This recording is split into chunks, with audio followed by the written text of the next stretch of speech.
You won't have forgotten, if you're a regular viewer of the programme, and I hope you are, that Britain could be on the way to a referendum on our EU membership after the next election. Whether the relationship is good or bad for Britain is an issue that divides politicians, the public and businesses. Well, today, the largest business group, the CBI, is holding its annual conference, and it's decided that the country is better off inside the EU than out. The group says that the net benefit of EU membership to the UK could be more than £62 billion. That's £3,000 a year to every household, because membership has opened up trade with the EU and the rest of the world. A survey of CBI members found that 78% of businesses would vote to remain in the EU, and that's a view shared by small and medium-sized businesses. Director General John Cridland says British business is unequivocal. The single market is fundamental to our future. But industry isn't exactly full of starry-eyed Europhiles. And the CBI also says that if we do stay in, then reforms are urgently needed. This assessment has already been challenged, with UKIP leader Nigel Farage saying we don't need to be members of a political union in order to go on doing business. Well, joining us now from the CBI conference in London is Michael Rake, the president of the CBI and chairman of BT. Michael Rake, welcome to the programme. You were sharing a platform with the Prime Minister earlier. Is the CBI's view on EU membership now the same as David Cameron's? Well, no, I mean, the view of our membership and the view based on the huge project we've carried out in the last 10 months in detail, with the help of McKinsey, with interviewing people across Europe, businesses large and small, is it's overwhelmingly in our interest to remain in the European Union, a massive marketplace where we need to be engaged. And I think the Prime Minister was saying exactly the same thing this morning in his speech. Have you accurately been able to gauge the level of Euroscepticism amongst your members? Sorry, could you repeat that? Have you been able to accurately gauge the level of Euroscepticism amongst your members? Right. Well, no, I think in the business community it's very clear, and as we said, we want to remain in the European Union, but we want reform. We want really to understand that we have to be competitive. It's a hugely important trade area with many bilateral trade agreements, including some extremely important ones coming up. So we understand the frustration of businesses, small and large, about unnecessary regulation. Whether it comes from Brussels or whether it comes from London, it's frustrating. And whilst we need regulation, it needs to be effective and it doesn't need to be burdensome, particularly when we have the beginnings of a recovery, and we have to do everything we can to make sure this recovery is sustainable and we get real growth back into the economy, new jobs coming in, youth unemployment going down, and staying in a reformed European Union is critical to achieving that over the medium term. Right, if it is critical, is it a mistake by David Cameron to offer the country a referendum? Well, the question of whether or not there should be a referendum is a question for politicians. Well, we at the CBI are very clear whether it's... Is it just for politicians or isn't it for businesses? If you're saying it's critical, and John Cridland said that there's no credible alternative to being in the EU, then surely business has got to make plain, in political terms as well as economic terms, they have to stay in the EU. I'm sorry, I can hardly hear you, but if I think you were asking around alternatives. We've looked in the work that we did at alternatives, and I think the Norwegian example, the Swiss example wouldn't work. We'd be one or two removed. We'd have to pay the costs of compliance without any influence.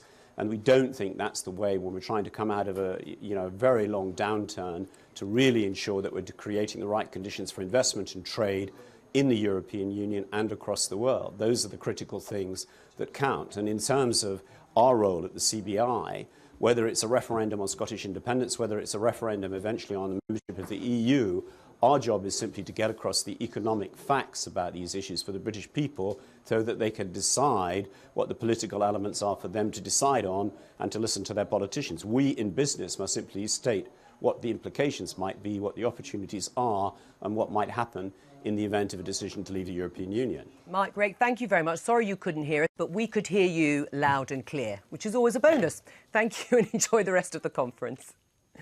We're joined now by the UKIP leader, Nigel Farage, and Axelle Lemaire is still with us, of course. Well, that's a bit of a blow, isn't it? Because not only does he say that the majority of his members, businesses, whom you would like to get on board, back the idea of staying in the EU, but it's absolutely critical. It would be a huge mistake to leave. Well, let's remember what the CBI is. It is big business, it is corporatism, It is effectively an arm of government, and most of the firms in the CBI love the EU. It's fantastic for them. They go to the Commission, they help the Commission draft rules, and those rules help stop small and medium-sized competitors from ever challenging them. And that's why. Well, that's is it why because the some of CBI his members are small businesses. I mean, even in the sample that was done as part of their polling, all right, it was a smaller sample. You're right, of small and medium-sized businesses, but there was still a significant number, and 77 or 78%. That was clever of the CBI. Well, clever and true. To throw a few small businesses in, knowing More than a few. Knowing that when Business for Britain polled 1,000 firms with a genuine spread of large, medium and small businesses, 2/3 of their members wanted a referendum, and half of them said the costs of the single market outweigh any benefit. This CBI, these were the same people 12 years ago saying we should join the euro. They were wrong about that, and they're wrong about this. Right, but Nigel Farage, are you dismissing then the 240,000 business members of the CBI who do think it is better to stay within the EU? Does their voice not matter? Again, what is interesting is even within the CBI, the cracks are beginning to show. There's a significant minority of CBI members who don't agree with the view that Mike Rake's just put. And I mean, Digby Jones, who was the CBI's Director General a few years ago, has now come to the view reform is impossible within this European Union, and the sooner we have a referendum on it, the better. Right, let's pick up on the reform is impossible. Isn't it true, Axelle Lemaire, why would François Hollande, or Angela Merkel for that matter, want to do anything that would be beneficial to Britain in terms of regulation and reform or opt-outs for Britain, without the burden of having to pay for membership? Because they believe that Europe is stronger with Britain in just as Britain is stronger as part of the European Union.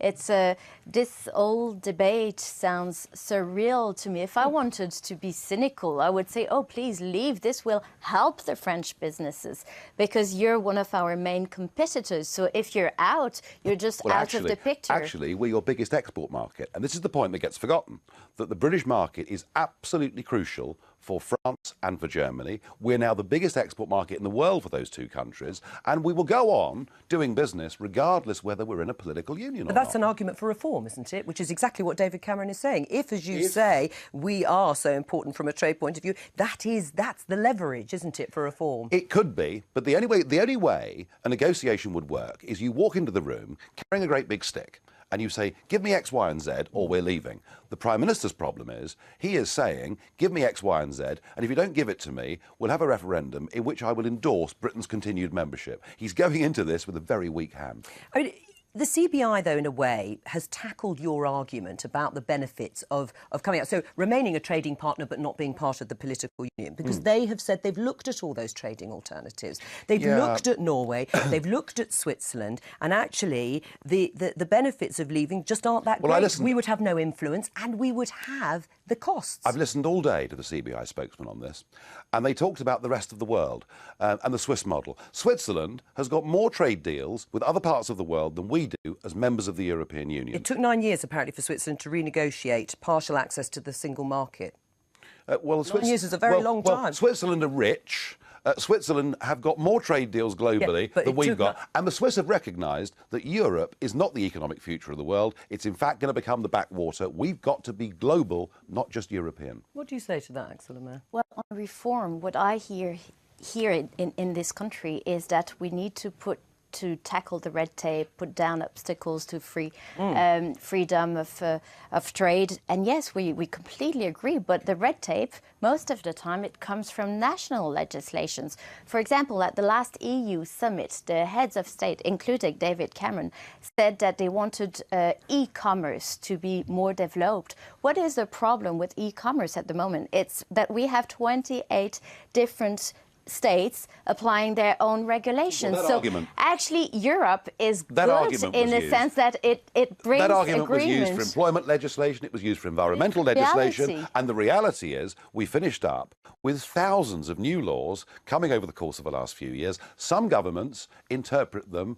rather more fully and rather more wholly than others, but the fact is the source of the legislation is Brussels. Right. Do you disagree, though? And I mean, can you don't have to point this evidence in this particular interview, but can you actually point to the fact that £62 billion in net benefit from EU membership, they're very confident of that figure? I've never heard such rubbish in all my life. Is it rubbish? Are they saying the CBI, who are very respected business people... No, they're not. They are discredited because they wanted us to join the euro. And are they actually saying that if we weren't governed by Herman van Rompuy Rompuy and Mr Barroso that champagne would refuse to sell its produce in London. It is utter nonsense.